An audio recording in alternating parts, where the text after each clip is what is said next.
Eu quero convidá-lo a abrir, por gentileza, a sua Bíblia, no segundo livro de Crônicas, no capítulo 16, e nós vamos ler juntos do versículo 1 até o versículo 9. Eu vou ler na Nova Almeida atualizada, mas qualquer que seja a sua versão bíblica, acompanhe comigo. Segundo Crônicas, capítulo 16, de 1 a 9. O texto sagrado diz: no 36º ano do reinado de Asa, Baasa, rei de Israel, invadiu Judá e começou a edificar a cidade de Ramá para impedir a entrada e a saída do território de Asa, rei de Judá. Então Asa tirou prata e ouro dos tesouros da casa do Senhor e dos tesouros do palácio real, e enviou servos a Ben-Hadad, rei da Síria, que morava em Damasco, dizendo: que haja uma aliança entre mim e você, como houve entre meu pai e o seu pai. Eis que estou lhe enviando prata e ouro. Vá e anule a sua aliança com Baasa, rei de Israel, para que ele se retire do meu território. Ben-Hadad deu ouvidos ao rei Asa, enviou os capitães dos seus exércitos contra as cidades de Israel. Eles conquistaram Ijon, Dan, Abel-Maim e todas as cidades armazéns de Naftali. Quando Baasa soube disso, deixou de edificar Ramá e não continuou sua obra. Então o rei Asa reuniu todo o povo de Judá e trouxeram de Ramá as pedras e a madeira que Baasa havia usado para edificá-lo. Com elas Asa edificou Geba e Mispa. Naquele tempo, o vidente Anani foi falar com Asa, rei de Judá, e lhe disse: você confiou no rei da Síria e não confiou no Senhor seu Deus. E por isso o exército do rei da Síria escapou das suas mãos. Não é verdade que os etíopes e os líbios formavam um grande exército, com muitos carros de guerra e cavaleiros? Mas, porque você confiou no Senhor, Ele os entregou nas suas mãos.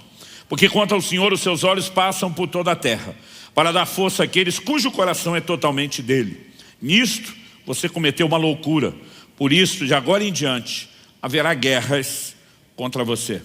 Pai, nós oramos que a Tua palavra ilumine os olhos do nosso entendimento, alcance o íntimo do nosso coração, que ela venha carregada, ó Deus, de revelação, de compreensão espiritual, de aplicação prática, agindo de forma sobrenatural pelo Teu Espírito e cumprindo o propósito pelo qual o Senhor a libera. Nós clamamos que de fato haja dentro de cada um de nós aquela capacidade de percepção e análise que vai além daquilo que possa ser classificado como meramente natural.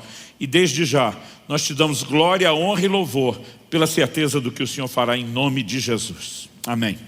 Bom, eu quero tomar esse texto como nosso ponto de partida e fazer isso usando a lente, o prisma que o Novo Testamento nos dá para a leitura de episódios do Antigo Testamento como esse. Romanos capítulo 15, verso 4 diz: tudo quanto foi escrito para nosso ensino foi escrito, inclusive essa porção das Escrituras. Em 1 Coríntios 10, 11, Paulo falando da história dos israelitas registradas no Antigo Testamento, ele diz que essas coisas foram escritas para nossa advertência, para nosso exemplo. E quando diz para nosso exemplo, não importa se são bons exemplos ou maus exemplos, mas a Bíblia diz para nosso exemplo de quem são chegados os fins dos tempos. Então aqui nós temos mais do que um registro histórico sobre um episódio na vida de um dos reis de Judá. Nós temos mais do que uma menção de um evento cronológico na história de um povo. Nós temos uma lição a ser aprendida. Ou, considerando o quão viva a palavra de Deus é, lições que podem ser extraídas de um mesmo texto, uma vez que a palavra de Deus, ela é o que nós podemos classificar aqui de inesgotável. Mas eu quero chamar a sua atenção para um elemento que eu diria ser o cerne, o centro da mensagem de hoje. A Bíblia nos mostra que o rei Asa foi confrontado por um profeta, chamado de vidente, porque os profetas tinham visões. Essa era a maneira como Deus falava com eles. Números 12, 6, o próprio Deus diz assim: se há profeta no meio de vocês, eu me revelo a ele por meio de sonhos, visões e enigmas. Então, esse homem, Anani, vem confrontar o rei Asa, dizendo: olha, lá atrás, quando você confiou no Senhor, você viu uma intervenção, mas agora, por que é que você escolheu confiar no rei da Síria em vez de confiar em Deus?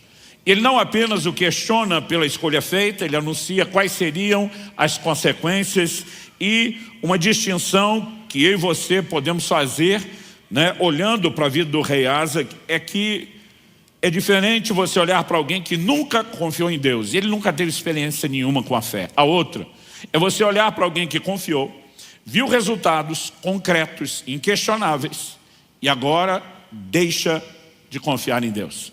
E basicamente essa é a essência da história aqui narrada, e eu e você, de fato, precisamos atentar para isso. O versículo 7 que lemos tem o confronto. Você confiou no rei da Síria e não confiou no Senhor seu Deus. Lá atrás, no verso 8, quando ele menciona o episódio, que depois nós vamos olhar com um pouquinho mais de detalhes, a menção dita é porque você confiou no Senhor. Então, basicamente o questionamento era, você já confiou, você já viu os resultados disso, por que é que deixou de confiar? O tema da minha mensagem hoje é não perca a confiança. E se não for pedir muito de você, eu gostaria que você falasse isso para 1 ou 2 vizinhos aí ao lado, de preferência 2, para não parecer que você está fazendo acepção de pessoas. Fala para ele, não perca a confiança.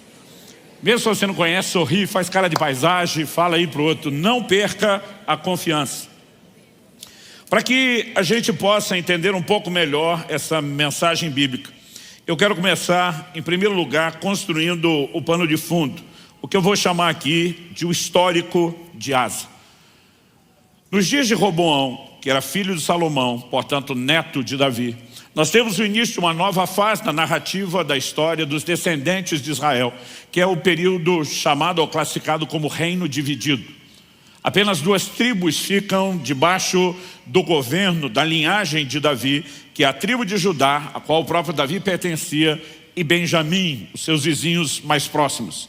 As outras 10 tribos, das 12 que compunham a nação de Israel, elas se dividem, elas se unem e elas formam um novo reino. Passa a ser chamado de o reino de Israel, né? Reino de Judá e reino de Israel. O que antes era só Israel, agora se subdivide em 2, né? Muitas vezes a maneira de se referir ao reino de Israel, aquele que tinha o maior volume de tribos, era o reino do norte. E a forma de se referir a Judá, o reino do sul.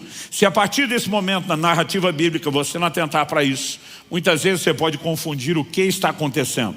Aqui nós temos um momento específico, onde a nação de Israel, das 10 tribos, está em guerra com a nação de Judá, as outras 2 tribos. O que antes era um só povo, agora um reino dividido, eles estão em guerra. Isso acontece durante o governo, durante o reinado de Asa, que toma uma decisão. Eu preciso resolver o meu problema. E na perspectiva humana, nós podemos dizer que ele foi de um poder de gestão incrível, de uma sabedoria fantástica, porque ele simplesmente levanta todo o fundo, usando os recursos não só do palácio, mas os tesouros que estavam na casa de Deus, normalmente tesouros que reis anteriores haviam conquistado em batalhas e haviam dedicado e consagrado ao Senhor. E ele manda tudo isso como uma oferta, como um pagamento a Ben-Hadad, rei da Síria, dizendo, rompa a sua aliança com o rei de Israel, alie-se a mim e una-se a mim contra ele. E a Bíblia diz que foi isso que aconteceu. O rei de Israel, de repente, precisa avaliar as coisas e diz, uma coisa é guerrear com o povo, outra é abrir 2 frentes de batalha ao mesmo tempo, alguém que está ao sul e outro inimigo que está ao norte de mim, e ele simplesmente desiste da empreitada. Apesar do prejuízo financeiro que o rei de Judá, o rei Asa tem, a Bíblia diz que de alguma forma ele consegue pegar todo o material que o rei de Israel estava usando para sitiar suas cidades, edificar, existe uma espécie de compensação, e de repente o que eu e você podemos olhar e dizer, houve paz, deixou-se de ter guerra e aparentemente o problema está resolvido. No entanto, quando o profeta Anani chega, ele simplesmente anuncia não apenas a falta de confiança de Asa, mas ele diz, desde agora em diante haverá guerras contra você. E para que você entenda essa declaração, não dá para deixar de considerar tudo o que acontece na vida do rei Asa. Ele assume o seu trono, né, o reinado, o governo, e a Bíblia nos mostra, daqui a pouco a gente pode olhar para isso com um pouquinho mais de detalhes, que ele fica praticamente uma década em paz, sem ter nenhum problema. Então, de uma hora para outra surge uma grande ameaça, e essa ameaça que é mencionada no versículo 8 de 2 Crônicas 16, ela está bem descrita em 2 Crônicas capítulo 14, dos versículos 9 até o 13. Se você puder, acompanhe comigo. 2 Crônicas 14, de 9 a 13. A Bíblia faz menção dessa batalha contra os etíopes, no verso 8 do capítulo 16, mas aqui nós temos os detalhes. Zerá o etíope saiu contra eles com um exército de 1 milhão de homens e 300 carros de guerra, e chegou até Maresa. Então Asa saiu contra ele, e eles se prepararam para a batalha no vale de Zefatá, perto de Maresa. Asa clamou ao Senhor, seu Deus, e disse: Senhor, além de ti não há quem possa socorrer numa batalha entre o poderoso e o fraco. Ajuda-nos, Senhor nosso Deus, porque em ti confiamos e no teu nome viemos contra essa multidão. Senhor, tu és o nosso Deus, que não prevaleça contra ti o homem. Então o texto diz: o Senhor derrotou os etíopes diante de Asa e diante de Judá, e eles fugiram. Asa e o povo que estava com ele os perseguiram até Gerar, e os etíopes foram mortos sem restar nenhum sequer, porque foram destroçados diante do Senhor e diante do seu exército, e eles levaram dali muitos despojos. Bom, a ênfase, como vimos, dada lá no capítulo 16, é de que Asa confiou no Senhor. E aqui no verso 11, nós temos a declaração, no verso 11 do capítulo 14, dele declarando: ajuda-nos, Senhor nosso Deus, porque em ti confiamos. Ele simplesmente está diante de uma batalha que humanamente, naturalmente é impossível. Mas a Bíblia diz que ele clamou ao Senhor, seu Deus. Não é apenas o Deus da nação, era o Deus pessoal de Asa, aquele com o qual ele tinha um relacionamento pessoal. E ele declara: não há ninguém que possa interferir numa batalha entre o poderoso, e ele está classificando os etíopes com esse adjetivo, o exército poderoso, e o fraco. E aqui a classificação para o seu próprio exército é a do fraco. Mas ele diz: ajuda no Senhor, porque nós confiamos em ti. Eu acho interessante que ele também termina dizendo: porque em ti confiamos e no teu nome viemos contra essa multidão. Em outras palavras, nós não estamos vindo batalhar na força do braço, da carne, nós não estamos olhando para nenhuma possibilidade humana, terrena ou natural, nós estamos usando o seu nome e a confiança no Senhor. Isso me lembra Davi quando vai ao encontro de Golias. Enquanto os homens de batalha, experientes do exército de Israel, nenhum deles tinha coragem de enfrentar Golias, nem Saul, rei, que era o maior, falando em termos de estatura, ainda que menor que Golias, aquele que talvez humanamente tivesse uma possibilidade de se sair melhor naquele tipo de combate corporal. Enquanto ninguém queria, Davi simplesmente surge e diz: eu vou enfrentar. A turma olha para ele e diz: você não tem experiência de guerra. Tentaram oferecer uma armadura e diz: esse negócio não funciona, eu não estou habituado.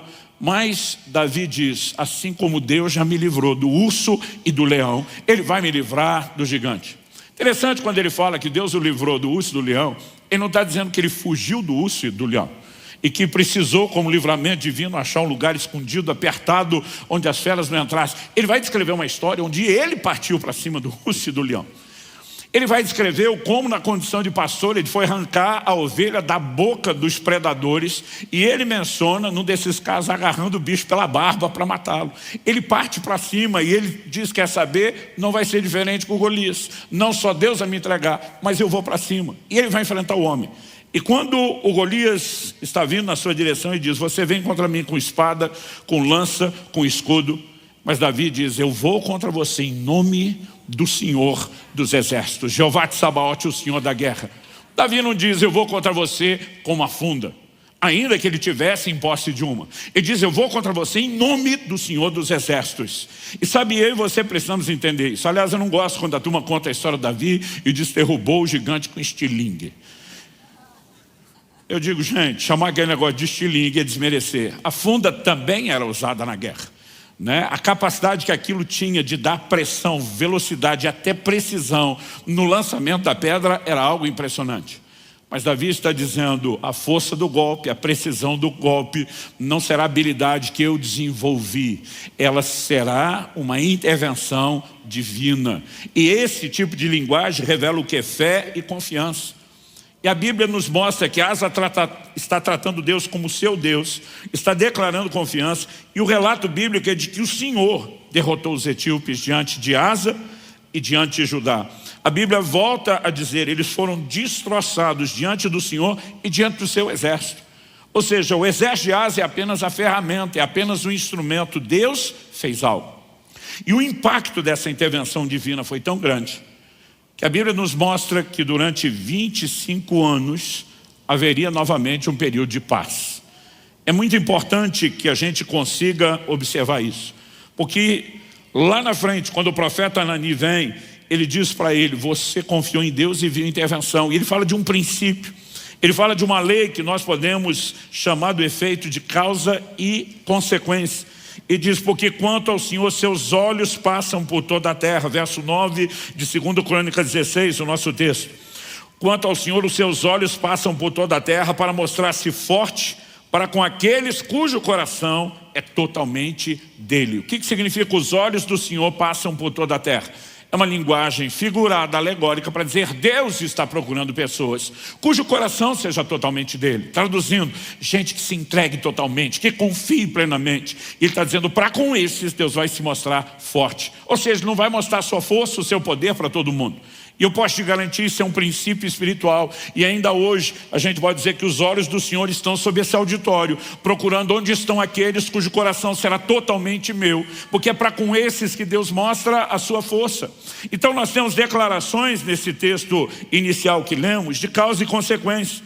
Por exemplo, quando no verso 7 se fala de ter confiado no rei da Síria e não no Senhor, a mensagem de Anani é: por isso o rei da Síria, ou, leias, o exército do rei da Síria escapou das suas mãos. O que é que Deus está dizendo? Ele está dizendo que você arrumou um novo aliado para se livrar de um inimigo. Mas preste atenção, seu novo aliado futuramente será o seu inimigo. E o livramento que você teria o crédito de receber, tanto de um como de outro, se confiasse em mim, acabou de ir embora. Porque você escolheu fazer as coisas da sua forma, resolver você mesmo os seus problemas, e você perdeu completamente o crédito de um livramento que eu teria disponibilizado a você. No entanto, o confronto diz, lá atrás, porque você confiou no Senhor, Ele entregou os etíopes e os líbios nas suas mãos. Então, de novo, porque confiou, Deus deu o livramento. Porque não confiou, agora não terá o livramento. Nós vamos perceber que ao longo de toda a Escritura há uma ênfase na responsabilidade humana. Há uma ênfase na interação necessária entre o homem e Deus para que ele viva as ações e as intervenções do Senhor. E quando falamos de confiança, há sempre, ao introduzir o assunto da fé, da crença em Deus, da confiança, não importa o sinônimo que a gente use para classificar o assunto confiança que nós estamos falando, há sempre dois aspectos que precisam ser levados em questão. Um deles diz respeito àquilo que é eterno. A consumação plena da nossa salvação com resultados eternos. Então, em 1 de Pedro, no capítulo 1, no verso 9, a Bíblia diz, a fim de que alcanceis, para que alcanceis o fim. Algumas traduções dizem o objetivo final da vossa fé, a salvação das vossas almas. Eu e você cremos, em essência, para a nossa plena e eterna salvação. Você pode dizer amém? Agora, isso não significa que a mesma fé que nos levará a resultados eternos, ao benefício dessa plena salvação, que ela não produza manifestações e intervenções de Deus aqui e agora, diante de necessidades que temos também nessa vida terrena. Quando você olha para as Escrituras, não dá para negar esse outro aspecto da fé. Então, em 1 de João, no capítulo 5, o apóstolo, ele declara que todo aquele que é nascido de Deus, isso deve incluir a mim e a você, todo aquele que é nascido de Deus vence o mundo. Ele diz, e essa é a vitória que vence o mundo, a nossa fé. Ou seja, enquanto caminhamos em direção à nossa plena e eterna salvação, nós teremos adversidades, nós enfrentaremos resistências, nós teremos problemas, chame do jeito que você quiser, e eles precisam ser vencidos nessa caminhada terrena, e a forma de vencê-los é usando a mesma fé que nos leva à salvação eterna. Então, particularmente, eu não gosto quando vejo determinadas igrejas e pregadores dando ênfase à fé, quase como se ela fosse só para melhorar a nossa vida terrena e não tivesse um impacto eterno. Paulo diz em 1 Coríntios 15, se é só para essa vida que esperamos em Cristo, nós somos de todos os homens os mais dignos de lástima. Outra tradução diz os mais infelizes. Então nós não podemos apenas definir a fé como algo que resolve conflitos, adversidades momentâneas e nos esquecer daquilo que é eterno. Mas aí nós temos outro grupo, às vezes zeloso de não perder a essência da mensagem da fé e do seu objetivo de plena e eterna salvação. E eles parecem também fazer uma outra dicotomia, uma outra divisão e sinalizar que a fé só vai ter resultado eterno e que não há intervenções a serem vividas agora. E a gente não pode olhar para isso e concordar e dizer que apenas a gente simplesmente se sujeita a tudo aquilo que se levantar, que não há como confiar em Deus para nenhuma intervenção aqui, porque nós só estamos esperando uma salvação eterna. Essa mensagem também não é bíblica. É lógico, se formos comparar os dois aspectos, aquilo que é eterno tem mais peso do que aquilo que é passageiro. O apóstolo Paulo ilustra isso escrevendo a Timóteo. Ele diz, o exercício físico tem pouco proveito, mas a piedade para tudo é proveitosa. Ele não está dizendo que o exercício não tinha proveito, mas ele diz tem pouco proveito, mas a piedade para tudo é proveitosa. Por quê? Ele diz tem a promessa dessa vida e da que há de vir. Traduzindo, o exercício melhora a sua qualidade de vida aqui e só, não produz resultados eternos. A piedade abençoa você aqui e produz resultados eternos. Ele não está falando para escolher entre um e outro. Ele mostra que você pode usar os dois, mas obviamente ele está dizendo que existe algo que tem um peso maior, porque suas consequências são eternas. Quando falamos desses dois aspectos da fé, nós não estamos falando de fés diferentes. É a mesma fé, no mesmo Deus, fundamentado na mesma palavra e promessas, e que tem áreas de atuação que são complementares, não são divergentes. Então eu e você, ao longo da caminhada, teremos adversidades, teremos circunstâncias difíceis e precisamos aprender a confiar no Senhor se queremos ver o sobrenatural de Deus, se queremos ver manifestações do poder de Deus e suas intervenções milagrosas. Mas não podemos limitar a fé a isso e ignorar aquilo que é eterno. Mas considerar o que é eterno não precisa significar ignorar o mover de Deus enquanto caminhamos. Com essa visão clara de que a fé, a confiança é abrangente, eu e você precisamos entender o quê? Que a confiança, e essa é a história de Asa, a confiança pode ser perdida. E é algo que eu quero repetir aqui algumas vezes, pior do que nunca ter confiado em Deus. É ter confiado, ter visto o resultado e de repente comprometer, perder essa confiança que já demonstrou ser funcional. Então, olhando para a vida de Asa, a gente percebe como ele começa. Segundo Crônicas, capítulo 14, verso 1, diz assim, Abias morreu e eles o sepultaram na cidade de Davi. E Asa, seu filho, reinou em seu lugar. Nos dias dele, a terra esteve em paz durante 10 anos. Os primeiros 10 anos do reinado de Asa, tranquilidade, nenhuma guerra, nenhuma batalha. Então surge essa situação da qual nós já lemos, onde os etíopes se levantam com um exército que seria impossível de vencer, não houvesse aquela intervenção de Deus. Depois da vitória contra os etíopes, a Bíblia fala de mais 25 anos de paz. Segundo Crônicas 15, 19, diz, não houve guerra até o 35º ano do reinado de Asa. Então, Asa assume o trono, 10 anos de paz. A batalha contra os etíopes, com o livramento de Deus. E agora, isso significa que nós estamos no ano 10º. Até o ano 35º, nós temos 25 anos de paz. Ou seja, nos primeiros 35 anos do seu reinado, ele teve uma situação de guerra e ainda com intervenção de Deus. Agora surge o problema com Baasa, rei de Israel. E é nesse momento que surge o problema com Baasa, que nós vemos ele simplesmente não consultando a Deus, não buscando ao Senhor, não orando, né? Ele simplesmente age como quem está comunicando a seguinte mensagem: eu me resolvo, eu me garanto, eu dou meus pulos, eu consigo sair dessa. Quase como quem diz para Deus, dessa vez eu não preciso de você. E é evidente que ele perdeu a sua confiança, em primeiro lugar, pela própria mensagem do profeta que está dizendo antes, você confiou e viu o livramento. Agora você escolheu não confiar e os resultados estão aí, porque só se vê a força e o poder de Deus quando o nosso coração é totalmente dele. Mas há outros relatos que mostram que esse homem perdeu a confiança. A gente leu do verso 1 ao 9 de 2 Crônicas 16 e o verso 10 nos mostra qual foi a atitude de Asa com o profeta Anani. A Bíblia diz, porém, Asa se indignou contra o profeta e o lançou na prisão, porque estava enfurecido contra ele por causa disso. Na mesma ocasião, Asa oprimiu alguns do povo. Então a questão não é ser confrontado. A questão é o que você faz com o confronto.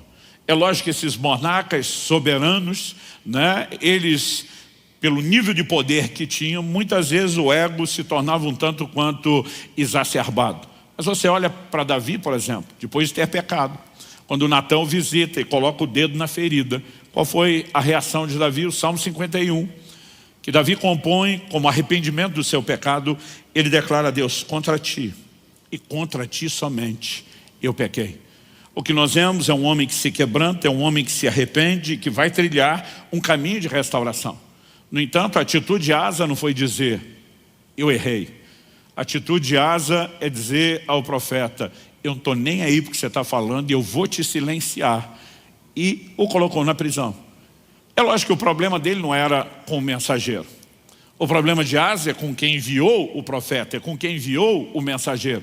Mas toda a sua atitude mostra que realmente o coração dele havia se desconectado com Deus. E é um outro detalhe: na mesma ocasião, Asa oprimiu alguns do povo, aqueles a quem deveria servir.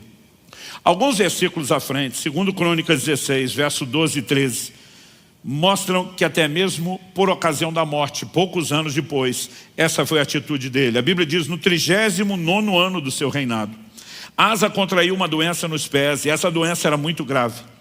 Porém, na sua enfermidade, ele não recorreu ao Senhor, mas confiou nos médicos. Asa morreu no 41º ano do seu reinado. Sabe, nós temos algo que precisa ser compreendido. Em primeiro lugar, eu quero deixar claro que eu não creio que esse texto diga o que eu já vi alguns pregadores tentar fazê-lo dizer: que o crente não deveria buscar ajuda médica, porque isso significa incredulidade. A medicina é uma dádiva de Deus. A Bíblia faz menção, né, em Ezequiel 47, das folhas de uma árvore que seriam para remédio. Essa sabedoria e entendimento tem sido dada por Deus ao longo da história da humanidade e tem sido bem utilizado. Desde o entendimento do uso de alimentos, como, né, o uso das plantas, das ervas. Paulo se refere a Lucas, que era parte da sua equipe missionária, como sendo o médico amado. Escrevendo a Timóteo, o apóstolo Paulo, que tinha um ministério de cura poderoso, ele dá orientações muito práticas. Ele diz, por exemplo, em 1 Timóteo 5, não beba apenas água por causa das frequentes enfermidades no seu estômago. Bebe um pouco de vinho. O que ele está dizendo? Ele não está dizendo só para Timóteo: olha, você tem que só orar e aplicar fé. E eu, obviamente, não estou falando contra isso. Estou apenas deixando claro que a Bíblia não espiritualiza tudo. E há questões naturais com as quais eu e você teremos que lidar. Por exemplo, o Salmo 127 diz: se o Senhor não guardar a cidade, em vão vigia a sentinela. Deus não está dizendo que não pode ter sentinela. Deus não está dizendo que não deveríamos se preocupar com esse tipo de segurança. Ele apenas está dizendo que se nós confiarmos apenas na sentinela e não no que ele pode oferecer, nós teremos um problema, porque não teremos segurança completa. A mesma mensagem é dada por meio de Paulo na carta a Timóteo. Quando no capítulo 6, dos versos 17 a 19, Paulo diz assim: exorta os ricos desse mundo que não confiem na instabilidade das riquezas, mas em Deus. A questão não é que é errado você ter recursos. A questão não é que é errado você fazer um pé de meia, você ser previdente.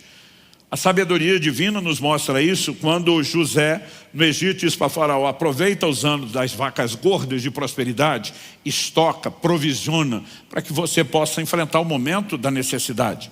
O problema é quando existe uma confiança que é depositada nas riquezas, em vez de ser depositada em Deus. Interessante que Paulo diz assim: não confie na instabilidade das riquezas. Sabe o que ele está dizendo?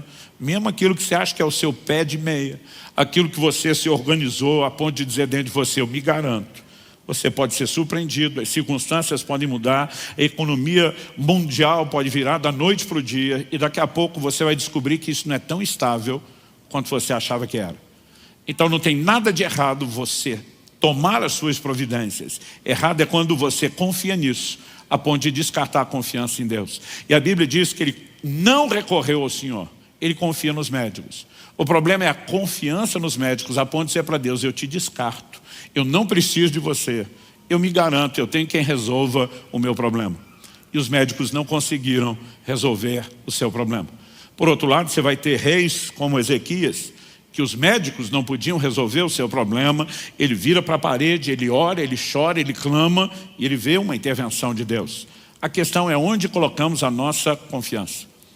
E o que me parece ficar muito claro nessa história é que esses aspectos da fé, seja se nós estamos falando do relacionamento pessoal com Deus, de fé para as circunstâncias, ou daquilo que diz respeito até mesmo à nossa salvação que é eterna, eles se mesclam de tal forma no uso da mesma fé, que muitas vezes nós não percebemos que ao estar baixando a guarda para confiar em intervenções de Deus na vida terrena, nós podemos estar comprometendo todas as outras áreas onde a fé deveria estar agindo. E quando eu olho para a vida de Asa, obviamente fica claro, fica evidente para mim que a confiança, que a fé, ela pode ser perdida. Quando eu olho para o que aconteceu, eu não creio que o rei foi castigado, entre aspas, porque deixou de confiar em Deus. Então Deus, de uma forma birrenta, rancorosa, diz: agora você vai ver, agora eu vou para cima de você. Deus simplesmente diz: o exército da Síria escapou das suas mãos. O que você nem imagina, que é os problemas que você ainda terá, você acabou de jogar fora toda a provisão quando escolheu não confiar. Deus só pode agir nas nossas vidas através da fé. A Bíblia diz que o justo viverá da sua fé, de que aquele que se aproxima de Deus deve crer, que sem fé é impossível agradar a Deus. Tiago capítulo 1 verso 5 diz: se algum de vocês tem falta de sabedoria, peça a Deus, que a todos dá liberalmente. Ele está dizendo: Deus pode interferir em todas as suas necessidades enquanto você caminha nessa terra, oferecendo a você aquilo que você não tem. Mas no verso seguinte, o 6, ele diz: peça porém com fé, não duvidando. E diz: porque o que duvida é semelhante à onda do mar, que é levada e agitada pelo vento. Ele diz: não pense tal homem que receberá do Senhor coisa alguma. O assunto inicial é sabedoria. Ele diz: mas se não tiver fé, não só não recebe a sabedoria, como não se alcança coisa nenhuma. A fé é a única forma através da qual eu e você podemos receber de Deus, não apenas a salvação eterna, qualquer nível de intervenção. E o ponto é, a confiança pode ser minada com todos os resultados que ela poderia proporcionar se não tivesse sido perdida ou comprometida. Esse homem não foi castigado, ele simplesmente escolheu agir por conta própria. Ele disse para Deus, ainda que de uma forma não verbal, por meio das suas atitudes: eu não preciso do Senhor, eu me resolvo, eu me garanto. Então Deus olha para ele e diz: então você está por conta, ué. A pergunta prática, o questionamento prático a ser feito é: por que razão o rei deixou de confiar? O que aconteceu? A gente consegue ter uma leitura dessa autossuficiência, alguém que está dizendo para Deus: eu me garanto, eu resolvo meus problemas sem o Senhor. Mas como alguém que lá atrás está dizendo: nós não podemos sem o Senhor, está clamando, está crendo, está vendo aquilo que Deus pode fazer, chega a esse ponto? Obviamente nós não estamos falando de alguém que dormiu crendo e acordou descrendo. Nós temos um tempo de pelo menos 25 anos. Eu já questionei todo tipo de coisa aqui. Será que a falta de problemas, a ausência de guerras, de batalhas, de necessidade, fez com que os músculos da fé desse homem se atrofiassem em vez de se desenvolver? Tiago capítulo 1 verso 2 diz: meus irmãos, tende por motivo de grande alegria, não só alegria, grande alegria, o passardes por várias provações, não só provações, mas várias. Quando você considera esses detalhes, a mensagem chega a ser quase assustadora, porque ter alegria na provação já não é fácil. Agora a Bíblia manda ter muita alegria em várias provações. Mas quando você olha o texto bíblico, você percebe a justificativa para que eu e você nos alegremos. Porque normalmente a nossa inclinação é olhar somente para o problema em si que nós estamos enfrentando como algo desconfortável. Mas o verso seguinte, o 3, diz: sabendo que a aprovação da fé que vocês têm produz perseverança. Ora, a perseverança deve ter ação completa, para que vocês sejam perfeitos e íntegros, sem que lhes falte nada. Ele está dizendo: enquanto você está pensando em evitar o desconforto de adversidades, você não percebe que poderia estar comprometendo o seu crescimento. Mas há muitas coisas que precisam ser consideradas. O ponto, enquanto nós vamos considerando algumas dessas coisas a ser avaliado, é que não só, como eu disse em segundo lugar, depois de avaliar o histórico de Asa, a confiança pode ser perdida, mas é o contraponto de que a confiança precisa ser preservada. Então ela pode ser perdida no sentido hipotético, potencial, probabilidade, mas ela deve ser preservada no sentido de um claro policiamento, e essa é uma advertência que a palavra de Deus faz para mim e para você. Hebreus capítulo 10, verso 35 diz: portanto, não percam a confiança de vocês, porque ela tem grande recompensa. Sabe que você poderia repetir esse versículo comigo? Mas antes de pedir para você repetir, já vou pedir, aumenta um pouquinho o volume, antes de você falar, para eu não ter que pedir 2 vezes. Vamos falar isso com vontade, tá bom? Diga comigo, não percam a confiança de vocês, porque ela tem grande recompensa. Só mais uma vez, não percam a confiança, porque ela tem grande recompensa. Agora, por que a Bíblia traria uma advertência? Não estamos falando de um caso único, exclusivo, nem isolado. Isso é recorrente nas Escrituras. Porque a Bíblia falaria sobre não perder a confiança se não fosse possível que isso acontecesse. É evidente que há um risco, que há uma probabilidade, mas eu e você somos responsabilizados a zelar para que isso não aconteça, a proteger a nossa fé e confiança de maneira a não perdê-la. Então o verso 36 a 39, nós lemos o 35 de Hebreus 10, segue dizendo: vocês precisam perseverar, para que, havendo feito a vontade de Deus, alcancem a promessa. O que é perseverar? Eu fiz a vontade de Deus, eu já vi intervenções da parte de Deus, Asa também. Mas se não perseverar na mesma confiança, você pode não alcançar no final aquilo que Deus tem, ainda que tenha alcançado no início da jornada, no início da caminhada. O texto segue dizendo: porque ainda dentro de pouco tempo aquele que vem virá e não irá demorar, mas o meu justo viverá pela fé. Uma referência a Abacuque 2,4. E se retroceder, dele a minha alma não se agradará. Significa que alguém pode retroceder na fé? Claro que sim. Essa é a classificação, o adjetivo dado a quem perde a confiança. E se retroceder, dele a minha alma não se agradará.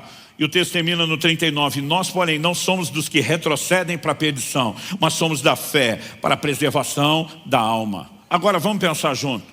Será que é possível que aquela mesma fé aplicada no mesmo Deus seja para circunstâncias terrenas ou para o resultado eterno, mas é a mesma fé, aspectos diferentes? Será que é possível que ela seja comprometida num aspecto sem que seja no outro?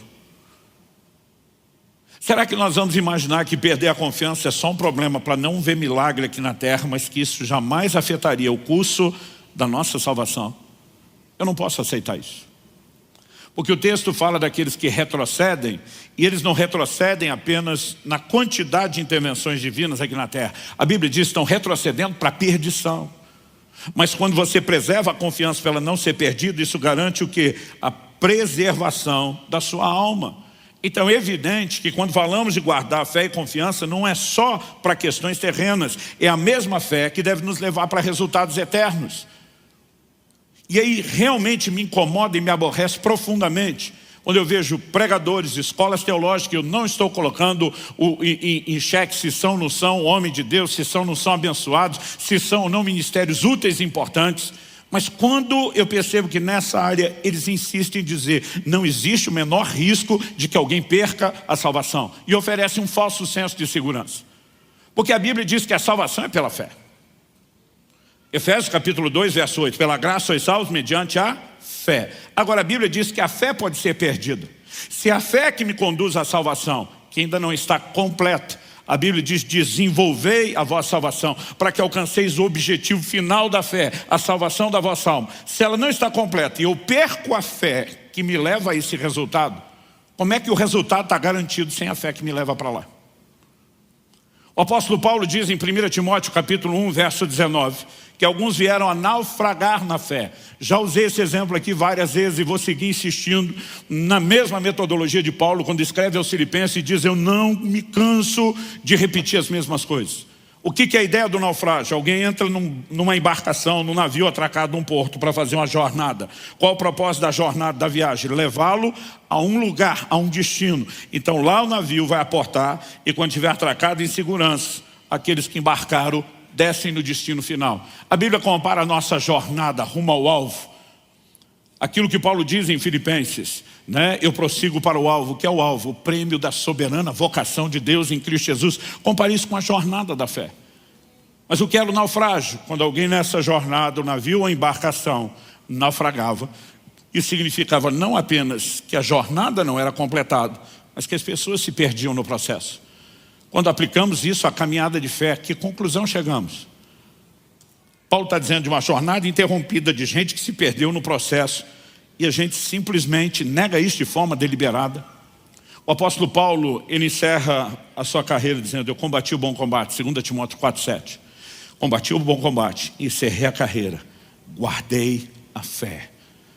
Se a fé não pudesse ser perdida, não haveria motivo para ele levantar e orgulhosamente não no sentido mal, dizer: eu guardei, minha confiança nunca se perdeu. Aliás, não haveria nem necessidade de guardar, se a fé não se perde. Então eu e você temos responsabilidade em guardar a fé. E no exercício dessa responsabilidade, a pergunta a ser feita é: como se perde a confiança no meio do processo? E questionar isso não é porque a gente queira perder, é porque conhecendo o processo é mais fácil evitá-lo. Como eu disse no caso de Asa, não foi da noite para o dia. E acredite, com a maioria de nós não é assim. Eu vi anos atrás uma frase que fez muito sentido. Alguém disse assim: o homem de Deus não cai, ele vai caindo. É sempre um processo, é sempre gradual. E nós precisamos entender que há algumas coisas que podem evitar esse processo. Entender que ele pode acontecer, decidir vigiar, entender a nossa responsabilidade em nos resguardar, é parte do processo. Mas há coisas que eu e você não podemos ignorar no ensino bíblico. E uma delas é conservar o senso de dependência de Deus continuamente. Para que a gente não chegue ao ponto de Asa, de olhar para Deus e dizer: eu te descarto, eu me garanto, eu sou autossuficiente. É possível que alguém chegue a esse ponto? Claro que é. E as advertências bíblicas mostram isso.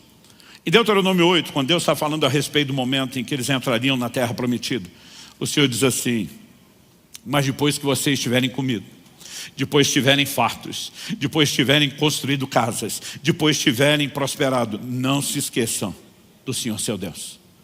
Quando ele fala de esquecer, ele não está falando de uma amnésia absoluta, que alguém acorda e diz: quem é Deus? Não lembro desse ser e dessa criatura. Não é isso.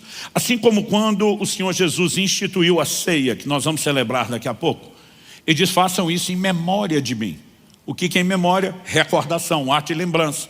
O Senhor Jesus também não estava acreditando ou insinuando que eu e você acordaríamos uma manhã e a gente não lembraria mais quem é Ele nem o que Ele fez. Ele não está falando de perder a consciência, mas Ele está falando de quando a consciência perde a sua força. Então, é necessário mantê-la viva, é necessário mantê-la acesa.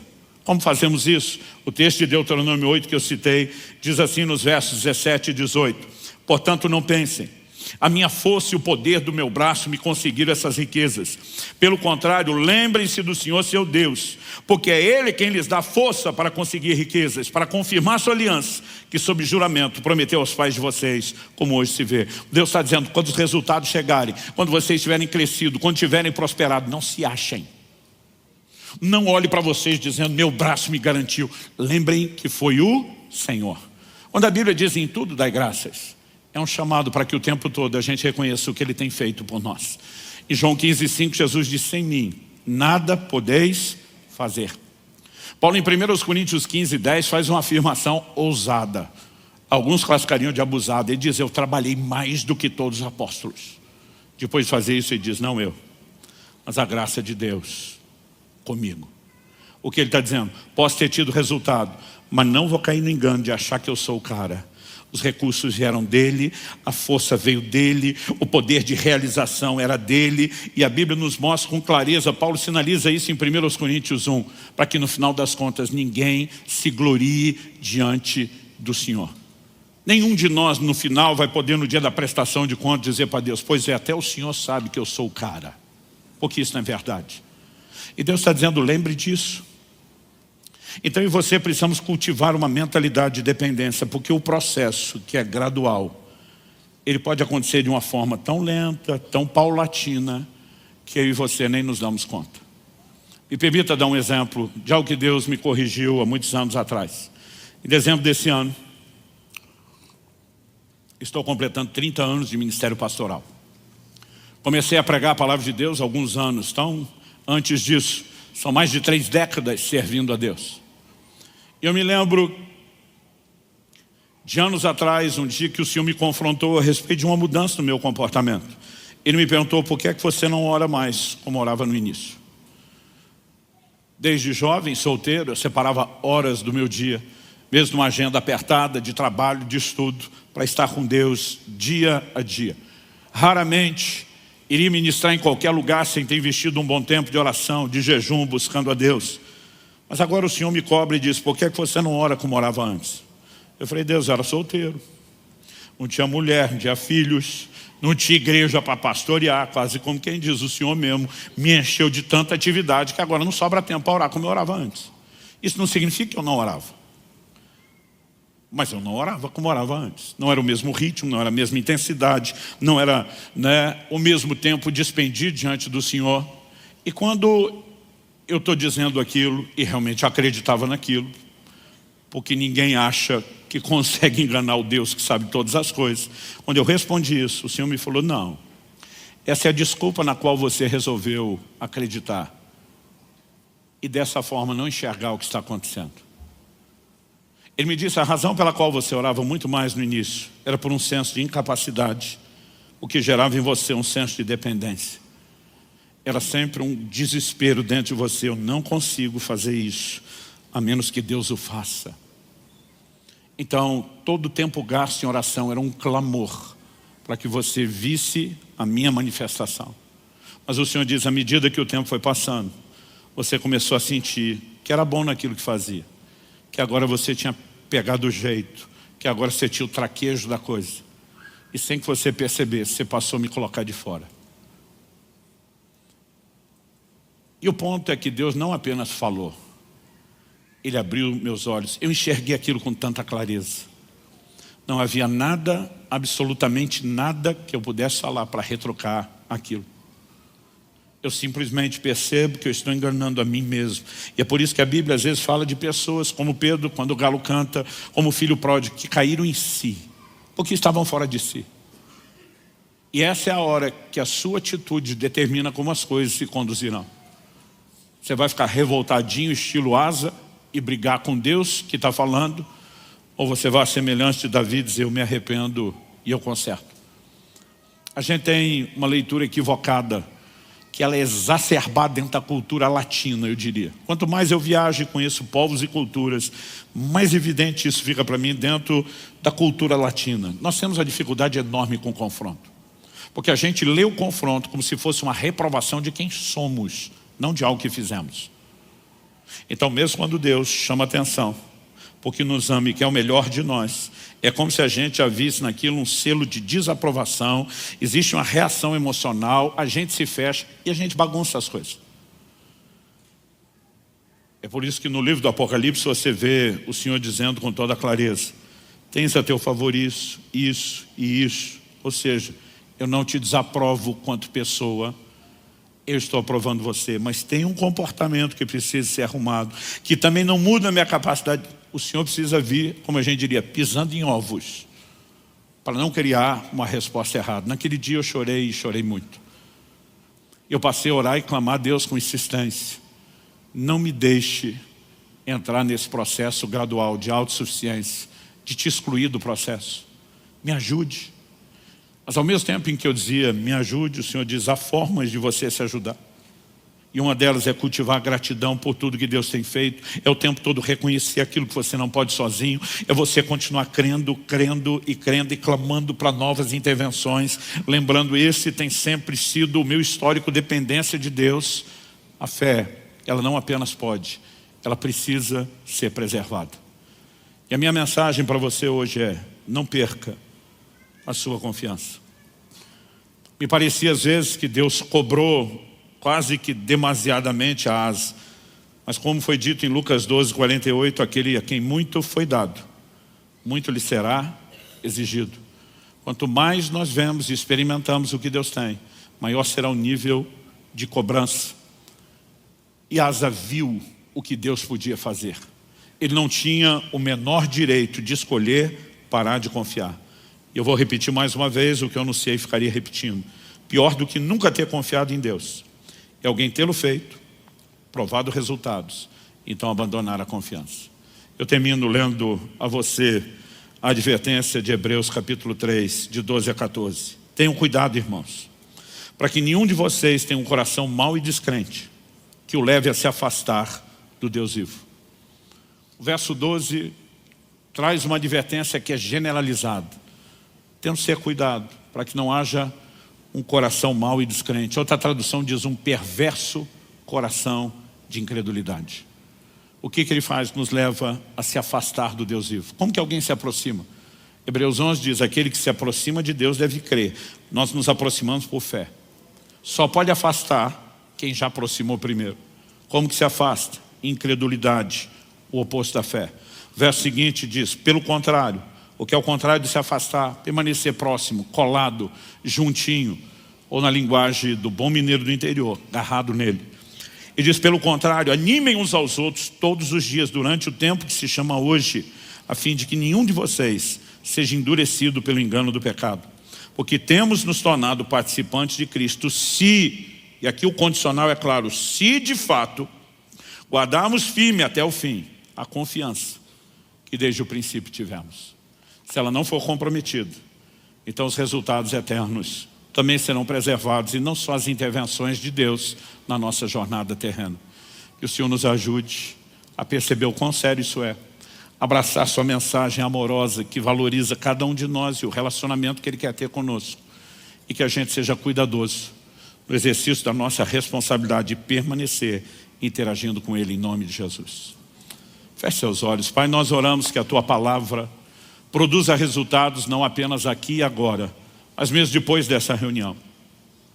Nós oramos que aquilo que o Senhor começou não apenas continue, mas cresça, progrida, se desenvolva, e que a Tua palavra, como o Senhor disse por boca do profeta Isaías, cumpra o propósito pelo qual tem sido enviado. Agradecemos a expressão do Seu amor, Sua advertência, Sua instrução, a orientação, a exortação para preservarmos a fé e a confiança. E queremos Te dar a devida resposta, clamando graça e favor sobre cada um, para que a resposta seja não apenas aquilo que diremos, aquilo que sentiremos ou pensaremos apenas nesse momento de culto e de ceia, mas o que faremos com isso logo depois. Nós oramos em nome de Jesus. Amém.